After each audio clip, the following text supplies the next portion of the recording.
The F-35 is currently considered one of the most advanced weapons in the world. And in the coming years, its missions are set to become even more high-tech, with pilots flying alongside teams of drones, or what the US military calls Collaborative Combat Aircraft, or CCAs. To control those drones, the F-35's maker, Lockheed Martin, is unveiling new technology for the cockpit. And Lockheed just announced a new drone that it says will be a CCA. We've been building drones since the beginning, so for decades we've done this. But after missing out on key contracts, can Lockheed and its F-35 stay in the game?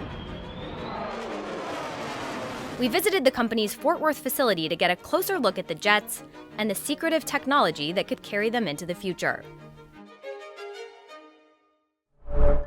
Before we dive into futuristic drone flights, let's talk about the F-35. The F-35 is the most capable, the most lethal, the most connected, and the most survivable fighter aircraft flying on the face of the planet today. The jet's powerful engine allows it to fly 1.6 times the speed of sound. Its coding and design edges help it evade enemy detection, and its weapon bays can carry multiple payloads internally, including nuclear weapons. The importance of putting them inside the plane is for stealth. Yeah, the importance of keeping them in, having the weapons bay is stealth, right? So if you think the opening days of a conflict, then we're probably going to go in with just internal weapons. Different versions of the F-35 can take off and land on different types of runways. Some can even lift off vertically to strike from unexpected airfields and ships.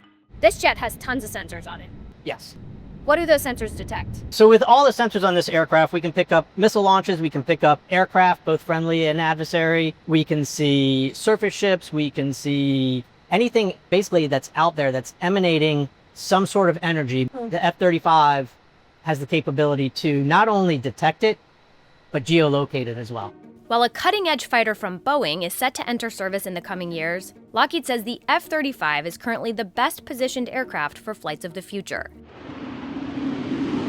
The ones that involve teams of drones flying alongside pilots. Military officials say these missions would be particularly important in a war against China, which has been rapidly expanding its arsenal. For example, if Beijing were to try and seize Taiwan, F-35s could take off from an aircraft carrier, while several hidden CCA drones that they're commanding would take off from sites across the Pacific and sync up. Some CCAs could act as decoys, some could deploy electronic warfare, some could do surveillance, and others could strike defenses and key targets. As the battle unfolds, the pilots in the F-35s would command the drones to carry out their mission. Lots of experienced pilots from the weapons school and Top Gun have come through here over the last 2 years. In the company's FAST Lab, which stands for Future Air Superiority Technology Lab, I strapped on some biometric monitors, Got that? stepped into a simulator, and got to experience a small slice of what that kind of mission would look like. So the scenario that we've got you in right now, Shelby, is you as a single F-35 are quarterbacking 4 CCAs. Using software that Lockheed calls Angry Bees, I was able to tell 4 of my drones to attack 8 incoming enemy aircraft. On my tablet, it looked more like this. The drones have a high level of autonomy, and commanding them was almost like a video game that took just minutes to figure out. Well, Miller time? Miller time. Mission accomplished. But of course, we couldn't vet the tech with real drones, and what I experienced was a far cry from what it's like to fly in a real battle. You're a pilot. How hard is it to fly an actual airplane and command drones at the same time? These pilots that we're talking about are masters of their machines. Former Air Force pilot O.J. Sanchez is now vice president of aeronautics for Skunkworks, which created the Angry Bees interface. Skunkworks is a storied but secretive unit within Lockheed that developed some of America's most advanced and classified weapons since World War II. We've seen, especially in Ukraine, that drones can be controlled from the ground. Why is it better to control them from the sky?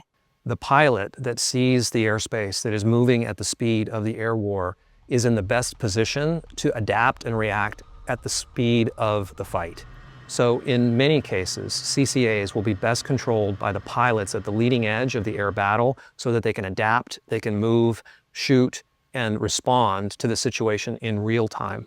Even though Lockheed's F-35 will continue to fly for years, the road ahead for the company is full of competition.